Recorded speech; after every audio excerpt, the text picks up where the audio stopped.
reprends mon John Bot pour aller pêcher et je diffuse tout en direct. Les choses me deviennent un peu folles. On va transformer ce gars-là en boulettes de Vivano frites. C'est une recette que je n'avais jamais essayée et le résultat était incroyablement délicieux. Croyez-moi, vous devez absolument essayer ça. Allons-y. Je le fais enfin. Vous me l'avez tous demandé. Je pars pêcher le requin en solo et je vais le diffuser en direct. J'ai le Starlink. On a notre batterie portable pour l'alimenter. On a notre ordinateur portable et on a de gros appâts. On a quelques thons à nageoires noires. Celui-ci est complètement glacé. Voilà une tête. Mange ici, mange ici, mange ici. Comment tu vas, mon pote? J'ai un peu d'amorce. Tu sais qu'on passe un bon moment quand on est sur le John Bot. J'ai quelque chose de drôle à vous montrer. Cette canne à pêche, juste ici. Ouais, j'ai mis beaucoup de tresses dessus. Je dois vous demander si c'est normal ou pas. Hier soir, j'ai rempli cette bobine juste ici. Et là, c'est écrit 300 yards de tresse de 15 livres, 23,99 je précise. Très cher, mais 300 yards. Et ce moulinet indique que pour de la tresse de 15 livres, il peut contenir 195 yards. Donc, d'une manière ou d'une autre, j'ai réussi à mettre 300 yards dessus. Ça fait 100 yards de fil en plus, je ne sais pas. J'ai peut-être trop rempli le moulinet. On va voir ça. C'est le PC Funcarbon X3 2000. On va lui donner un essai. Un autre truc assez drôle, c'est regarder ce lézard que j'ai trouvé en train de ramper dans mon petit jardin sur la terrasse. C'est quel genre de lézard, ça? Ce n'est pas une igane, mais il est vert comme un igane. Et il a cette tête en forme de losange, presque comme un serpent. C'est un très beau lézard, mais je ne suis pas sûr s'il est là pour détruire mon jardin. Est-ce qu'il mange mes plantes? Qu'est-ce que vous pensez de ce gars-là? Est-ce qu'il est un ami ou un ennemi? Tout ce que je sais, c'est qu'il est temps d'aller pêcher. Le bateau est chargé et nous sommes prêts à partir au large. Donne-lui quelques coups de pompe. Fais une petite prière. Et on va tirer dessus. Oh! Oui, c'est ce que je voulais entendre.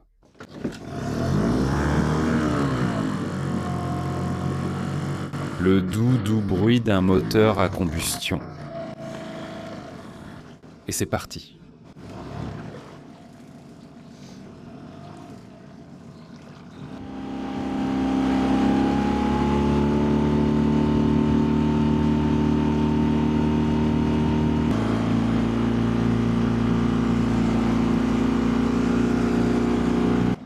Qu'est-ce que c'est que ça?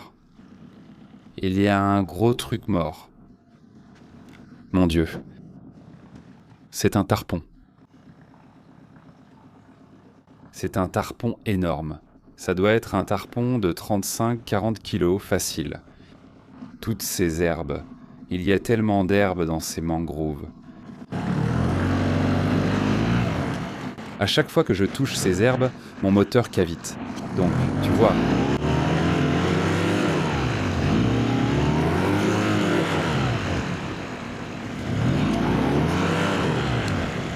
En gros, je ne peux pas déjauger pour l'instant. J'ai programmé mon live à 15h et il est 14h58. Et je suis encore à environ 15 à 21 minutes de mon spot. Donc je vais être un peu en retard pour le live.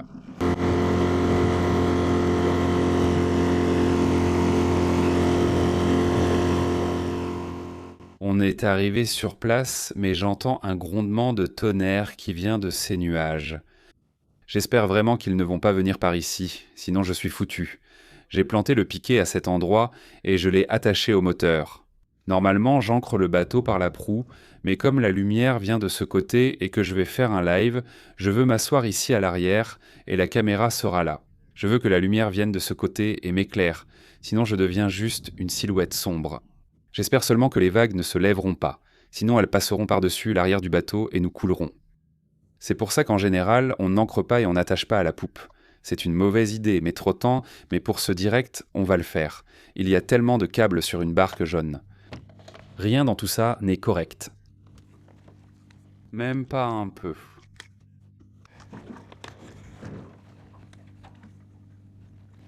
Branche-le. Nous sommes prêts à appuyer sur le bouton pour lancer le direct. Mon ordinateur portable est installé, Internet fonctionne via Starlink et l'électricité vient de notre station d'alimentation Blue Eddy. Notre audio passe par nos micros sans fil. Notre caméra, c'est cette webcam qui me suit partout. Je vais appuyer sur le bouton lecture, mettre l'amorce à l'eau et c'est l'heure de pêcher. Allons attraper de quoi dîner. Vous pouvez regarder tout ce live de pêche sur ma chaîne YouTube. Si vous cliquez sur le bouton direct, vous verrez tous mes lives. Et c'était celui-ci, juste là. Je pêche en direct en ce moment à la recherche d'un requin. Je pêchais avec une tête de thon pour attraper un requin et on a passé un super moment.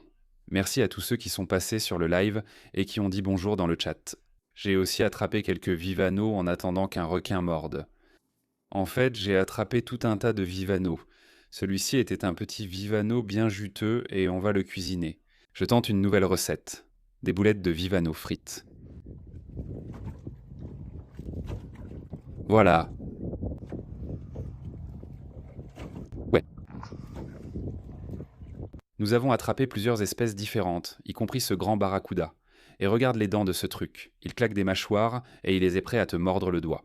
La chose la plus folle du stream, c'est que j'ai attrapé un requin à l'épuisette et ça a dégénéré. Mais il faut voir le live pour savoir la suite.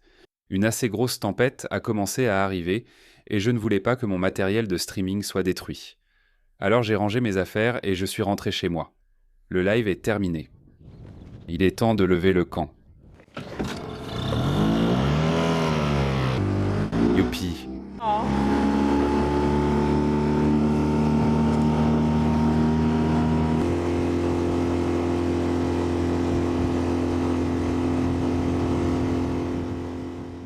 Nous avons notre vivano des mangroves tout juste sorti de la glace.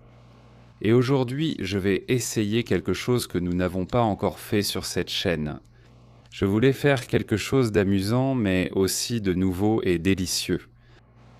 Alors, j'ai eu l'idée de faire des boulettes de vivano frites. Nous allons prélever les filets de ce vivano et les hacher.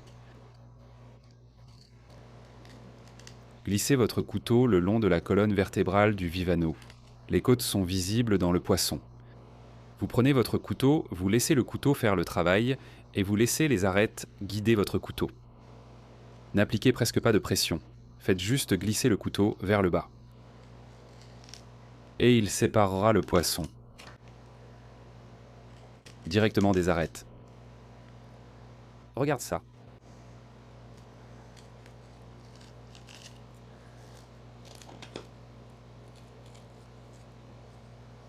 Voilà, tu peux voir qu'il n'y a presque pas de chair gaspillée. Tu peux entendre que le couteau glisse juste le long des os. Il reste un peu de chair sur les arêtes des côtes, mais c'est vraiment très peu.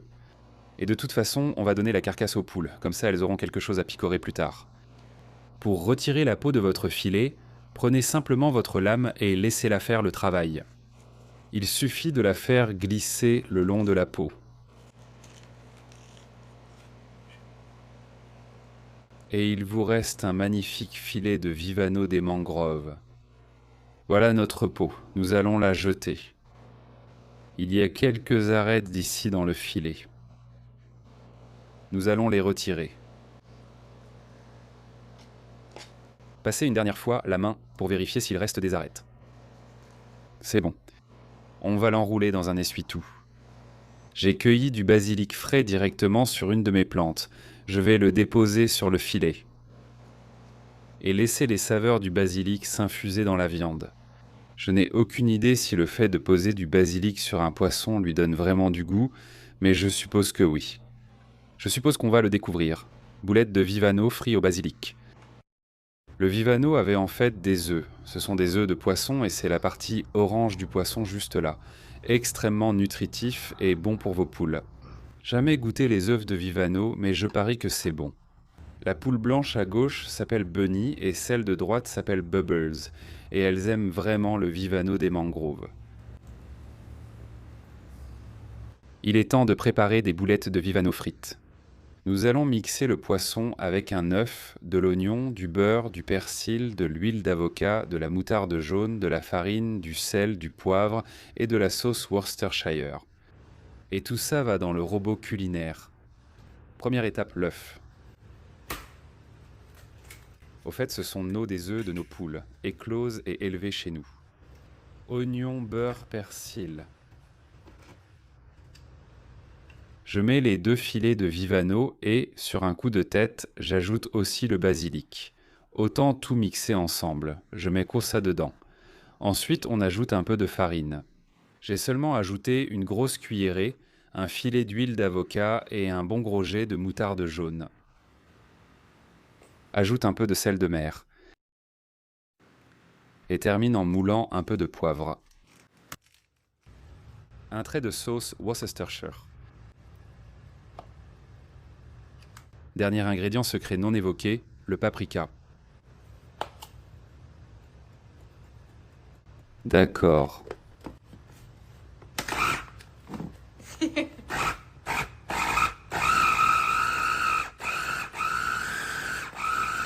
C'est bien.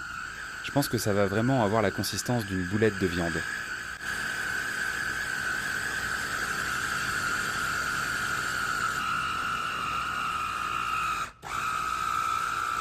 Une fois que la consistance est bonne, il est temps de les façonner en boulettes. J'ai mis un peu de farine sur la planche à découper, ce qui va nous permettre de rouler ces boulettes. J'essaye de leur donner la taille d'une boulette de viande, donc j'en prélève un peu avec 2 doigts, je la façonne, puis je la roule dans la farine et je la fais tourner, un peu comme si on faisait une boule de neige. Prenez-la doucement et faites-la passer de main en main jusqu'à former une petite boule parfaite.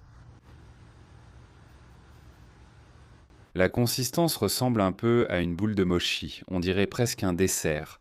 J'en fais finalement 7, ce qui n'est pas mal pour un seul Vivano. On va les plonger dans un peu d'huile d'olive chaude. Il y a aussi un peu de beurre dedans. On va les frire jusqu'à ce qu'elles soient dorées et croustillantes.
Ces boulettes de Vivano sont très légères, elles sont moelleuses et elles ont ce petit tremblotement parfait.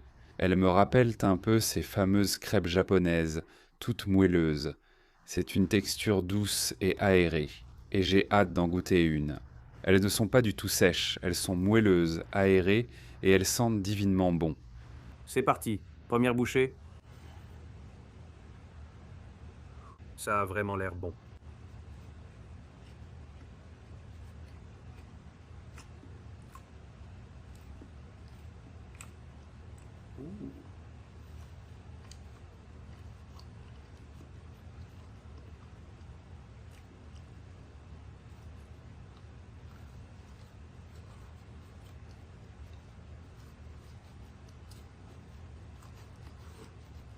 Je dois faire un commentaire audio car c'était si délicieux que j'ai oublié de parler de mes sensations. C'était presque comme une crêpe mais bien plus consistante. Ça serait parfait pour le dîner ou le petit déjeuner. J'ai envie de mettre un peu de sirop d'érable dessus. Pourtant il n'y a pas de sucre, alors pourquoi ça a le goût d'un vrai dessert? C'est une vraie réussite. Tu dois absolument cuisiner ça pour ta famille. Tu veux impressionner une fille? Elle ne partira plus après que tu lui aies préparé ça.